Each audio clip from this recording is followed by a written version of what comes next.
So as we go into Europe, we have to talk about energy prices and more importantly, electricity prices, because things are dire, is the only way to really put it. And this is the German year ahead power and the French year ahead power.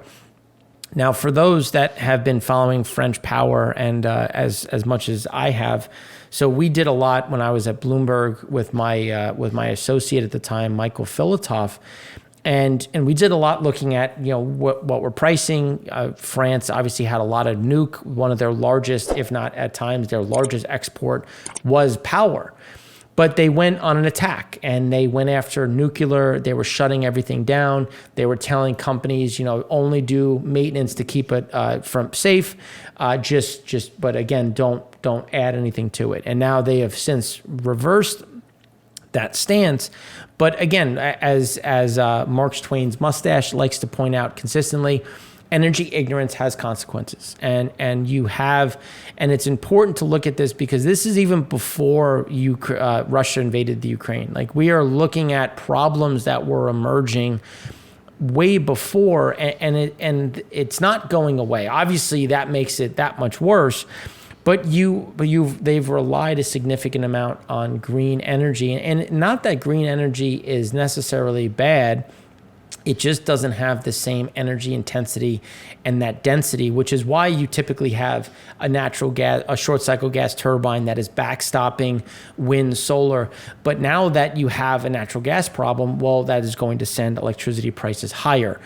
Germany has now reversed. They will keep the last 3 nuclear facilities operational. And it just comes down to the problems are not going away. And when I was at Bloomberg and we were working with the German government and some other Eastern European governments, we were trying to say, look, you need to look at regasification facilities. It should be built. Yes, I know Nord Stream 2 is set to come on, but can we really trust Putin? And going throughout my just short history in the finance world since 2006, I've been involved with Russia turning off physical natural gas twice and threatening it 5 other times. So can you really say that this is a safe thing? And a headline just came across: European gas settles at a record high. And that's the problem right now. How we don't see this adjusting, how much natural gas is available. This is going to hit the industrial sector like right across the face. This is going to be a huge issue. And obviously for the consumer, the industrial industry can at least try to pass it through, but the consumer is going to eat this directly. And this is going to continue to be a fear. It's going to continue to be an overhang, and it's going to be a huge driver of inflation, as well as global shortages. Why global shortages? Because utilization rates are going to get cut. They're not going to be able to afford to keep industrial activity at the same level. And this is where we see the maximum pain, not only going within Europe, but also getting exported into the international market, as Germany is an exporting nation. So when you look at the Eurozone aggregate, industrial production in June was at 0.2, was expected at 0.2, came in at 0.7. Obviously, with everything that is happening throughout July and August on electricity prices, this is coming down. As survey expectations for August, last month was negative 51.1. Now it's negative 54.9, and again, that is only going to get worse. Employment is trending down, still positive, but moving in the wrong direction. GDP officially was expected to be at 0.7, came in at 0.6. I think that it is coming. I just think it is coming much, much lower at this point in time. I think it's going to get obviously much worse. Construction output was last month was said to be at 0.4. It was then reversed to be negative 0.3, which is closer in line with what we had on the contraction side. This month, in June, it came in at negative 1.3%. We expect that to come down again, with CPI holding firm at 8.9%. And again, it's up from the previous month. And we think it's going to only go higher given where electricity prices are. So even as gasoline has come down, it's not going to matter. That is going to be a massive overhang. Germany industrial production was expected at negative 0.3, came in at positive 0.4, but the previous month was revised down. We expect this month to be revised down. as CPI just surges to more records. And we think, obviously, just given where electricity prices are, it's going to go up again. In France, when you look at industrial production, was expected to be at negative 0.3, came in at positive 1.4%. Similar to what we've talked about with electricity prices, because this is from June, it will come down again.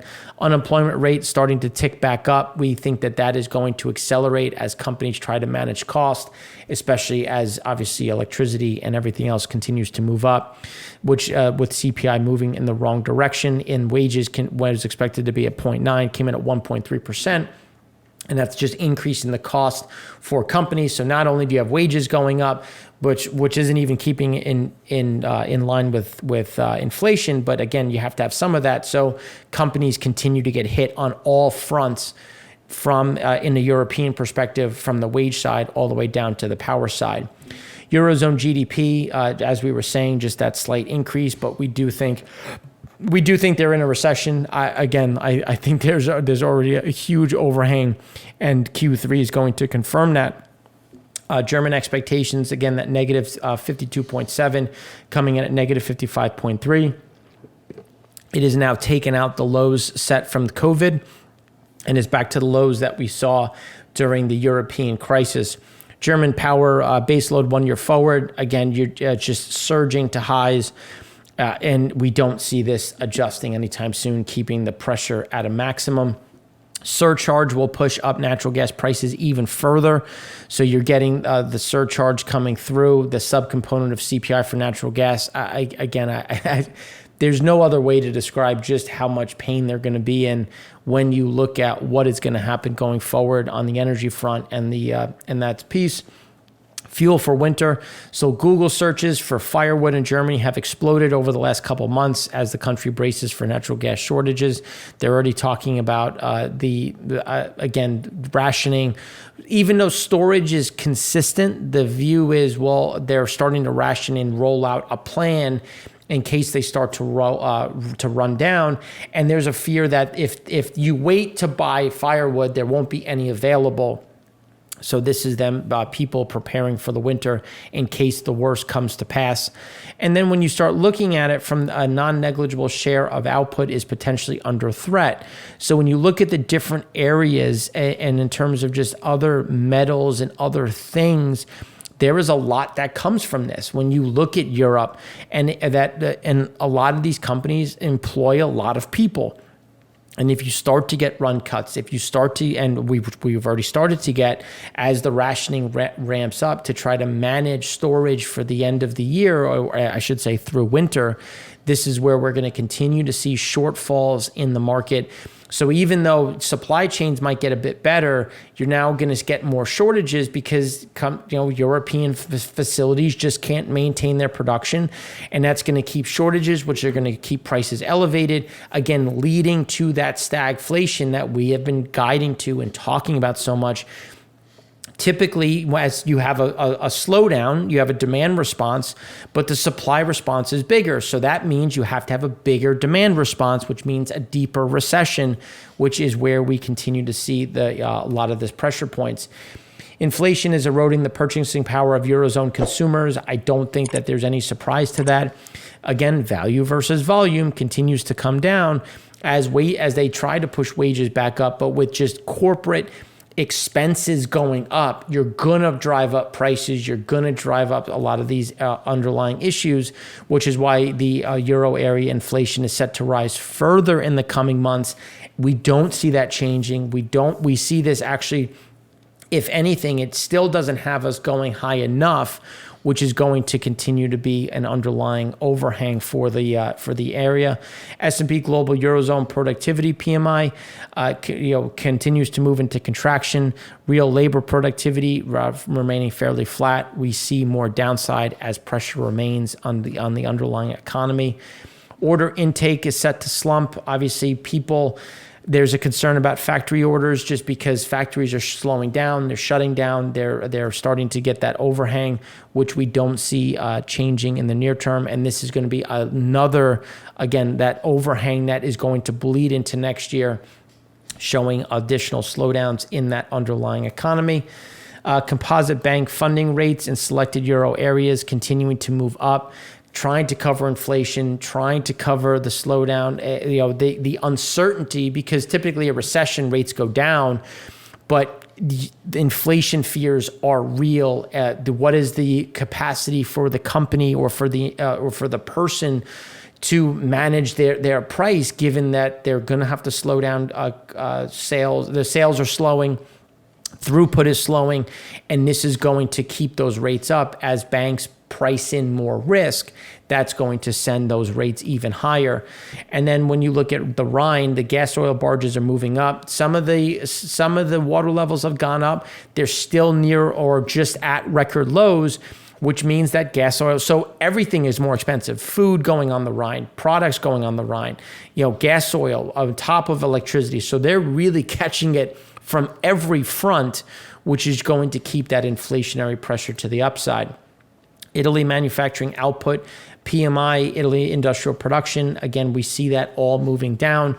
France manufacturing production flatlining. But again, when you look forward, because a lot of this is June data, and except for that manufacturing PMI, output PMI for Italy, those are those leading indicators, which we see this again reverberating throughout the whole area. German CPI on food is at 14.8%, and just given Rhine levels where a lot of that food moves up and down, growth problems. There is a huge drought, obviously, because of what is happening with the Rhine. That is going to keep pressure on food as the harvest remains lackluster, and you have a lot of competition in the world because everybody is having a lot of these problems. Household purchasing plans for the next 12 months, as you can imagine, it's starting to slow down, and we see that actually increasing to the downside. Holiday remains elevated, but that's the last shoe that we think is going to drop. The TomTom data, the Google mobility data is confirming what we're seeing, where we're starting to see that rollover as essentially households prepare for what is going to be pricing-wise, a very painful winter. German construction PMI for July came in at 43.7, so deeply in contraction. Business expectations coming in at 27.4, deeply in contraction, coming close to where we were during COVID. So you're getting an idea of just obviously the pain that is coming through. And then even with everything, the BOE, or the Bank of England, tended to underestimate inflation, and we continue to see them underestimated as well. But even the August 22 projection has things going back up. And unfortunately, Europe is going to follow something similar. They've continued to be very underwhelming in terms of their estimates, which is why the surprises have been massive, because we continue to see this big output, this big disconnect.